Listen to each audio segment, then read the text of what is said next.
मुझे अंदाजा नहीं था कि वो मर जाएगा। जज साहब, मिस आमना, क्या इस सस्पेक्ट के फिंगरप्रिंट एग्जामिन किए गए हैं? नहीं वकील साहब, ये सिर्फ मेरा एक हरबा था जो कामयाब हुआ और इसने अपना जुर्म कबूल कर लिया। योर ऑनर, मुल्जिम सिद्दीक मकतूल का सर फाड़ कर चला गया था। मिस आमना कबीर का यह मौक़िफ़ था कि एक कमज़ोर सी औरत यानी मिसेस तहसीन का एक हट्टे कट्टे नौजवान पर काबू पाना इतना आसान नहीं था। सिद्दीक मकतूल को बेहोश छोड़कर चला गया था। मिसेस तहसीन जब आए उनको मकतूल नीम बेहोशी की हालत में मिला।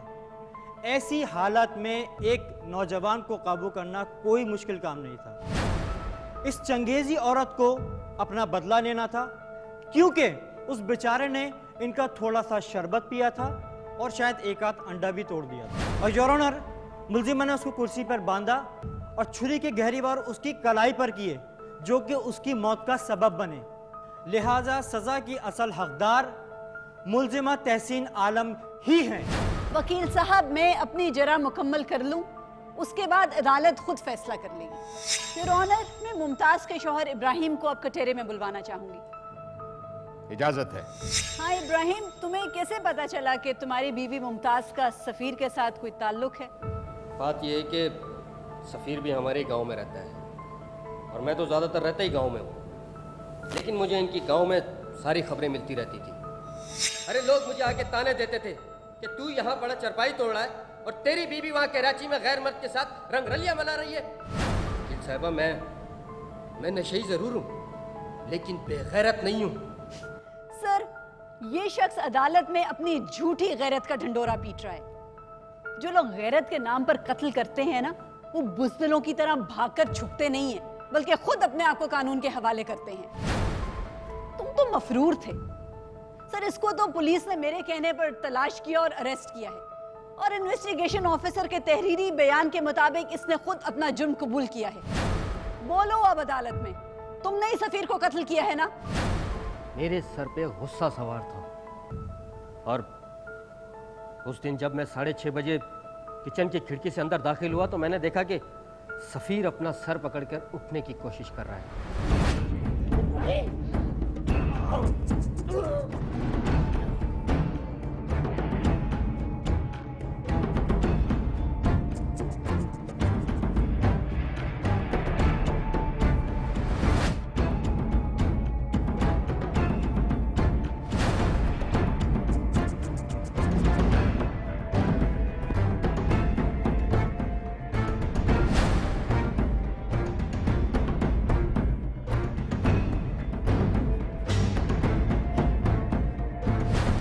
मैं नहीं जानता था कि मुझसे पहले सिद्दीक सफीर का सर फाड़ चुका है, लेकिन उसकी मौत मेरे हमला करने से हुई है।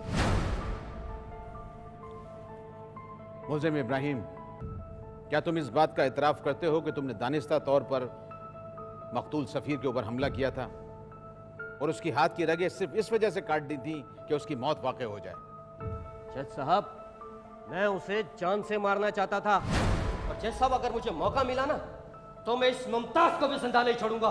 नशा करने में तुझे गैरत नहीं आती थी? जब तू मेरी कमाई खाता था तब तेरी गैरत सो जाती थी। सफीर को मार के तूने बड़ी गैरत का काम किया है। जज साहब, इस बेगैरत आदमी को सजाए मौत दे दीजिए। और आंसर मुमताज, अगर तुम अदालत में बगैर इजाजत बोलोगी तो तुम्हें तौहीन अदालत के जुर्म में सजा भी हो सकती है। इस अदालत में इस्तग़ासा और वकील सफ़ाई ने जो शवाहिद पेश किए हैं और गवाहों के जो बयानात सामने आए हैं, उसके तहत अदालत इस नतीजे पर पहुंची है कि मुल्ज़िमा तहसीन आलम इस केस में किसी किस्म की मुलव्विस नहीं है। लिहाजा अदालत उन्हें बाइज़्ज़त बरी करती है। लेकिन अदालत उन्हें एक बात के लिए और मुतनब्बे करती है कि वो आइंदा अपने मुलाजमों और नौकरों के साथ उसने सलूक से पेश आएंगी। अगर उनके किसी मुलाजिम या नौकर ने उनके खिलाफ बदतमीज़ी की शिकायत की तो यह अदालत लेबर लॉज और बेसिक ह्यूमन राइट्स के तहत उनके खिलाफ मुकदमा चलाने की मजाज होगी। मुल्जिम सिद्दीक, जो कि इस केस में इक़दाम कत्ल में मुलव्विस पाया गया है, लिहाजा अदालत दफ़ा 324 के तहत उसको 7 साल कैद व मुशक्क़त की सज़ा सुनाती है। मुल्जिम इब्राहिम ने चूँकि इतराफ़ जुर्म कर लिया है, लिहाजा ये अदालत मुल्जिम इब्राहिम को मुसम्मी सफ़ीर के कत्ल के जुर्म में ज़ेर दफ़ा 302 के तहत 25 साल कैद मुशक्क़त की सज़ा सुनाती है। The case is dismiss. Court number 5 में आज जो केस पेश किया गया, ये वाक़या 2007 में कराची में पेश आया था, जब 2 घरेलू मुलाजमीन ने अपने मफादात की तकमील के लिए अपने साथी घरेलू मुलाजिम को कत्ल कर दिया था। इस केस की ड्रामाई तश्कील में नाम, मकाम और किरदारों में बवजूह रद्दोबदल किया गया है। आप भी अगर कोर्ट नंबर 5 में कोई मुकदमा पेश करना चाहते हैं तो हमें ईमेल करें court5@sama.tv।